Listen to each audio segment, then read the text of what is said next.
The mold remediation industry pulls in $6 billion a year. Branded mold-killing sprays charge 10 times what their active ingredient actually costs.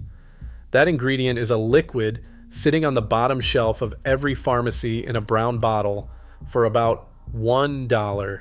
3% hydrogen peroxide was first isolated in 1818 by a French chemist named This Thénard, is just one fix. then quietly I found buried 49 under more 2 centuries exactly of like expensive alternatives. Every room in your The house science has a on problem whether it kills that mold costs is not hundreds even a to debate fix, and anymore. a dollar solution So the they real buried. question is, I put who profits all 50 into when you one never guide find with out, the exact steps and what is for that each fear one. actually You will costing find you? it in the description and in A the dark pinned patch comment. of mold on the Now wall stay can right here unravel because a I am family's about to sense show of you how to do safety this overnight. one. The CDC warns that mold exposure is not just unpleasant, it can trigger coughing, wheezing, and severe asthma attacks, especially in children. For parents of kids with asthma, a single outbreak means every breath is a worry. Mold is tied to nearly a third of all pediatric asthma flare-ups. Adults with allergies or weaker immune systems face their own risks: chronic sinus infections, persistent cough, and fatigue that lingers for weeks. Even a faint musty odor can lead to sleepless nights and mounting doctor bills. The financial toll is just as harsh. The U.S. mold remediation industry brings in over $6 billion each year, driven by families desperate to protect their homes, their biggest investment. When mold appears during a home sale, property values can drop by $10,000, $20,000, or even $30,000. Insurance companies often refuse to cover the damage, leaving owners to shoulder the cost. A professional inspection alone can run $200 to $600. If cleanup is needed, a single room might cost $1,000 to $3,000. Major infestations can top $10,000, draining savings and putting small landlords in a bind. For a parent, the stakes are immediate. Picture a mother whose child wakes up gasping for air night after night because of mold hidden behind a bedroom wall. She faces an impossible choice: spend thousands for professional help or risk her child's health. For a small landlord, even a minor outbreak can mean lost rent, angry tenants, and repairs that erase months of income. Sometimes a mold problem leaves a unit empty for weeks or blocks a sale entirely until the issue is resolved.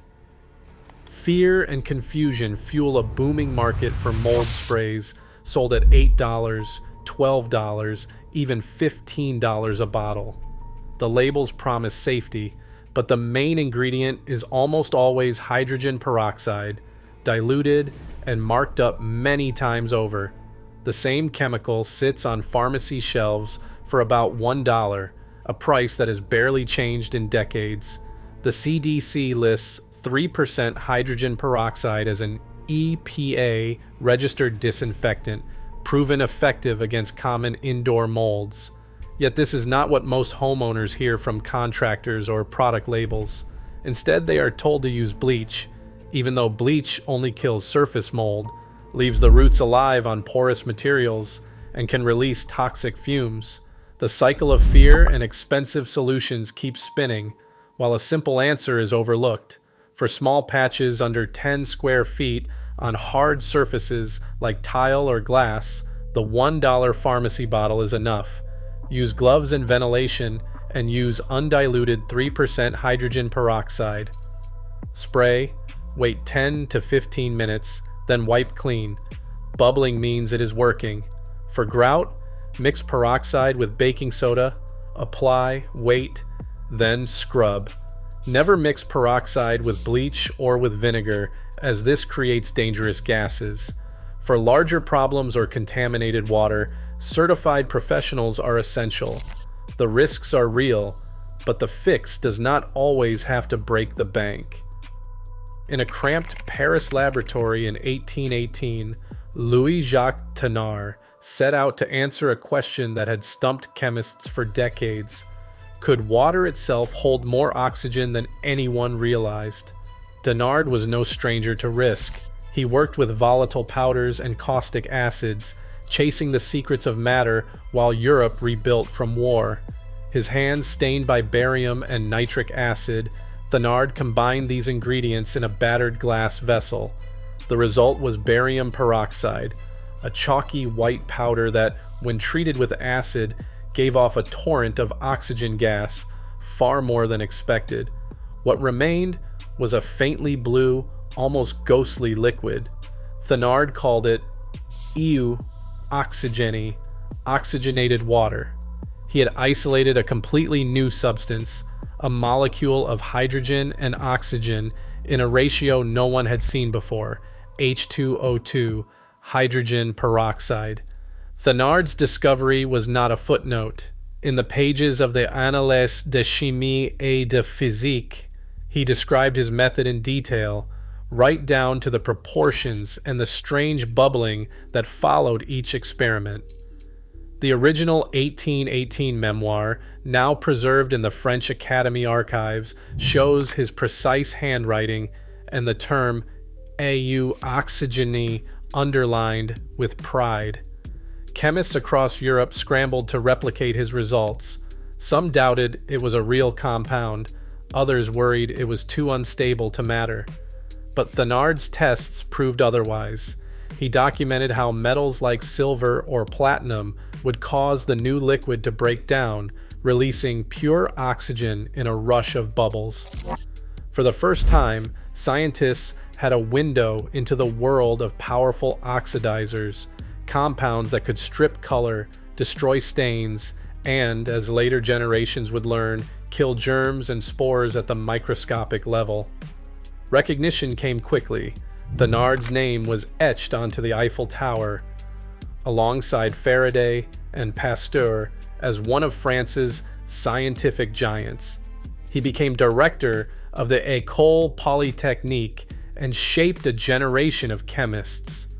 But hydrogen peroxide's journey was just beginning. In the decades that followed, the liquid moved from laboratory curiosity to household staple. By the 1830s, French pharmacopoeias listed oxygeny as a treatment for wounds and ulcers. By the late 1800s, doctors and cleaners across Europe kept bottles on hand for disinfecting surfaces and instruments. The standard 3% solution, strong enough to kill microbes, gentle enough for skin, became the norm, stored in brown glass to shield it from sunlight and preserve its power. Yet, for all its history, hydrogen peroxide never became the star of the cleaning aisle. Its role as a mold killer stayed buried in medical journals and chemistry texts, even as more expensive branded sprays filled store shelves. The same compound Thénard coaxed from his glassware, the same formula that sits in a brown pharmacy bottle for $1, remains overlooked, hiding in plain sight. The evidence is there, written in the language of science and stamped on the oldest pages of chemistry. The story of hydrogen peroxide is not one of invention lost to time, but of a solution hiding in the open, waiting for homeowners to rediscover what Thénard proved over 2 centuries ago. On a microscopic level, hydrogen peroxide is not just a cleaner, it is a chemical wrecking ball. When 3% hydrogen peroxide touches a patch of black mold, the reaction begins instantly. The liquid seeps into the tangled mat of spores and hyphae, and within seconds it starts to break down. But the real power comes from what happens next.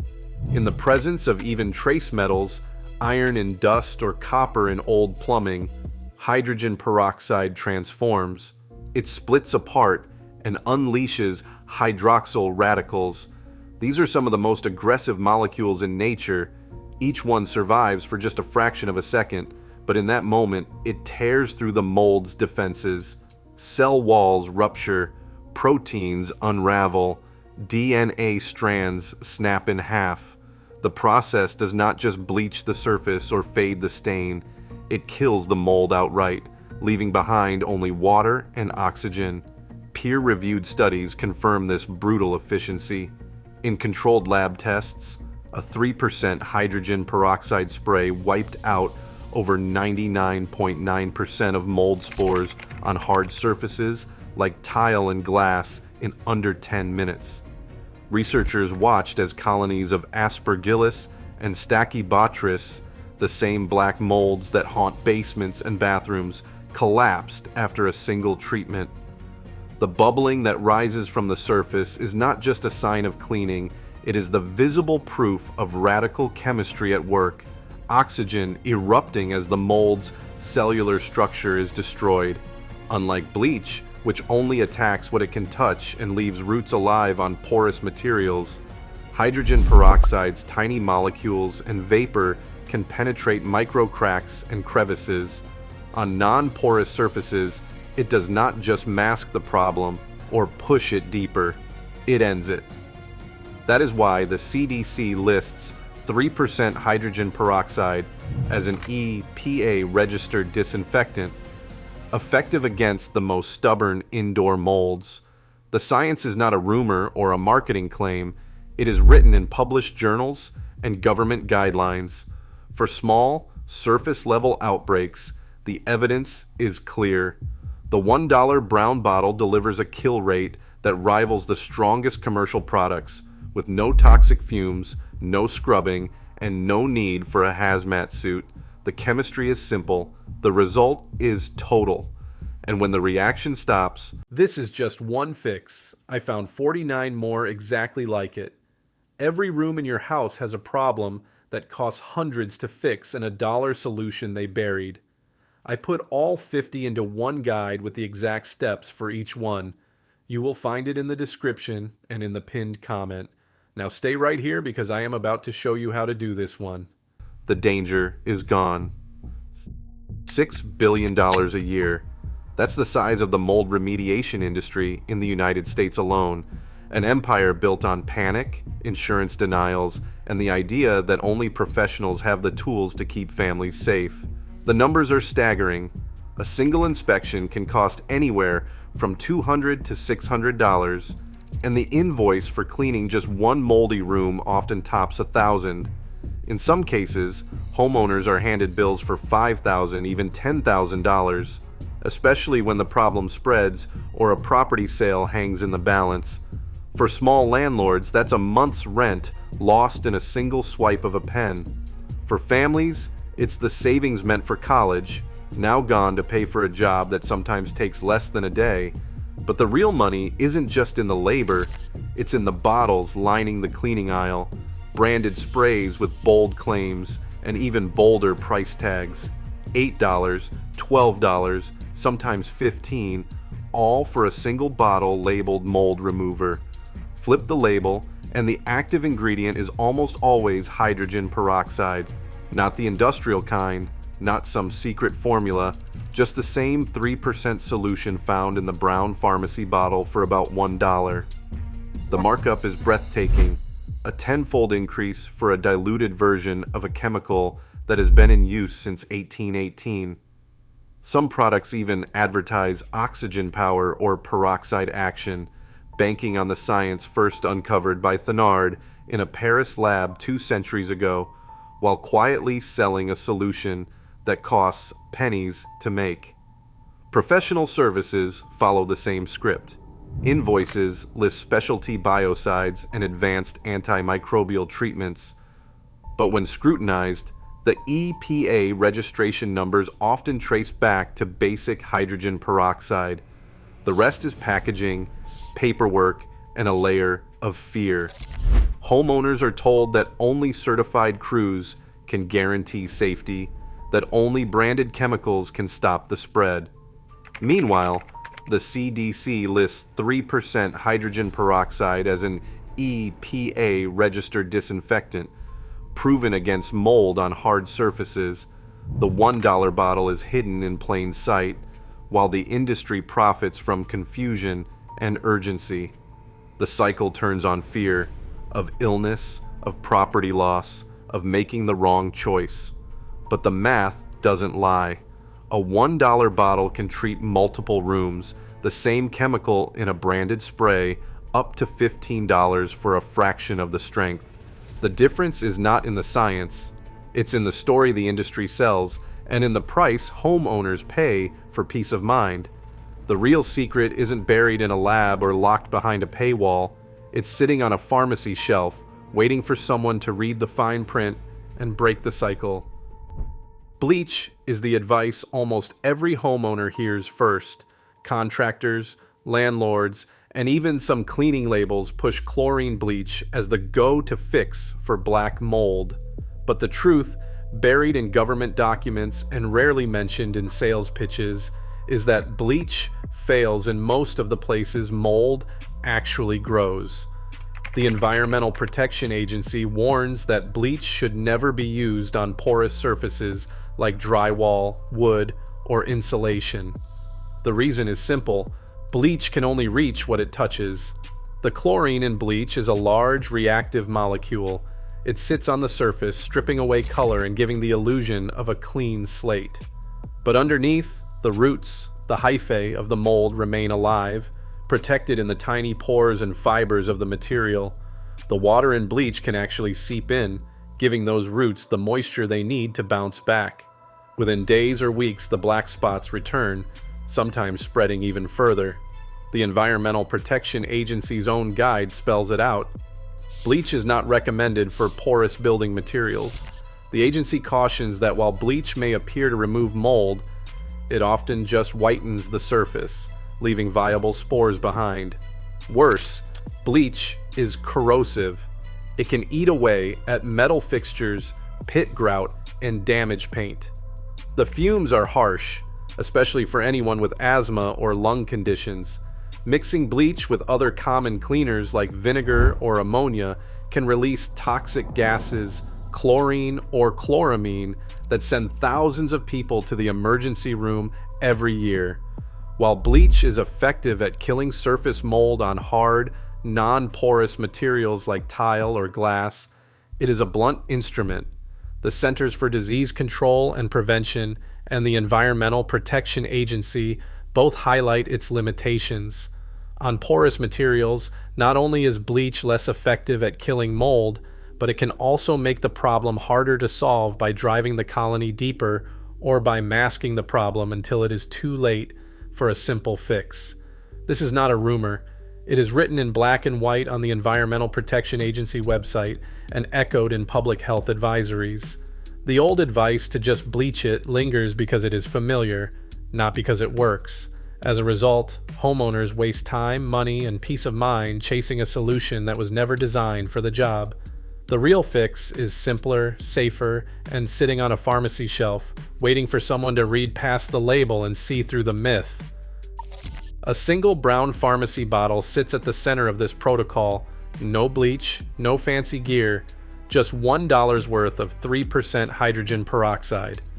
The method is so straightforward, it almost feels like a secret. Pour the peroxide undiluted into a clean spray bottle, then saturate every inch of visible mold on hard, non-porous surfaces like tile, glass, or sealed wood. Wait 10 to 15 minutes. That is the key, the dwell time. Do not rush it. The bubbling that rises is not just a show, it is proof that the peroxide is breaking down cell walls and killing the spores, not just bleaching the stain. After the wait, wipe the area with a damp cloth. If any discoloration lingers, repeat the spray and wait cycle. For stubborn grout, make a paste with baking soda and peroxide, let it sit, then scrub. Gloves and ventilation are non-negotiable. This is not about scrubbing until your arms ache. It is about letting chemistry do the heavy lifting. For anything bigger than 10 square feet, or if water damage is involved, step back and call a professional. But for those small outbreaks, this is all it takes. No matter how simple the solution seems, safety comes first. Gloves aren't optional, they are the baseline. 3% hydrogen peroxide is mild compared to industrial chemicals, but it can still irritate skin and eyes. Always wear gloves, and if you are working in a tight space, add eye protection and keep the windows open or a fan running to push air outside. Never mix hydrogen peroxide with bleach or vinegar. Combining these creates toxic gases, chlorine or peracetic acid, that send people to the emergency room every year. If you smell anything sharp or feel your eyes sting, stop immediately and air out the room. There is a hard line between a safe do-it-yourself fix and a job for the pros. The EPA draws it at 10 square feet, about the size of a bath towel. Anything bigger, or any mold linked to sewage or floodwater, needs certified remediation. That is not just a legal technicality. Large outbreaks mean more airborne spores and hidden damage that can threaten your health and your home. Gloves, ventilation, and that 10 square foot rule are not just suggestions, they are what keep a simple cleanup from turning into a disaster. A single homeowner can demand change, but a chorus of voices cannot be ignored. When consumers start asking why a $1 brown bottle is hidden behind layers of branded sprays, the industry has to answer. Ingredient lists should be clear, no more tiny print or vague proprietary blend. Every label on a mold remover should spell out the active chemical and its concentration, not just marketing slogans. Insurers, too, should be upfront about what is covered and what is not, so families are not blindsided by fine print after disaster strikes. When people share what works, push for honest labeling, and challenge inflated prices, the balance of power shifts. Knowledge spreads from one kitchen to another, from landlord to tenant, until the secret is not a secret anymore. The more people speak up, the harder it is for anyone to bury a solution that has been sitting on pharmacy shelves for over 2 centuries. Right now, fear keeps millions reaching for overpriced sprays. A $1 brown bottle born in 1818 sits ignored on pharmacy shelves. The CDC lists hydrogen peroxide as a proven disinfectant for hard surfaces, yet mold panic still fuels a $6 billion industry. The real threat isn't just mold, it's the profit in keeping solutions secret. Sometimes, power is hiding in plain sight. Let me know your take in the comments.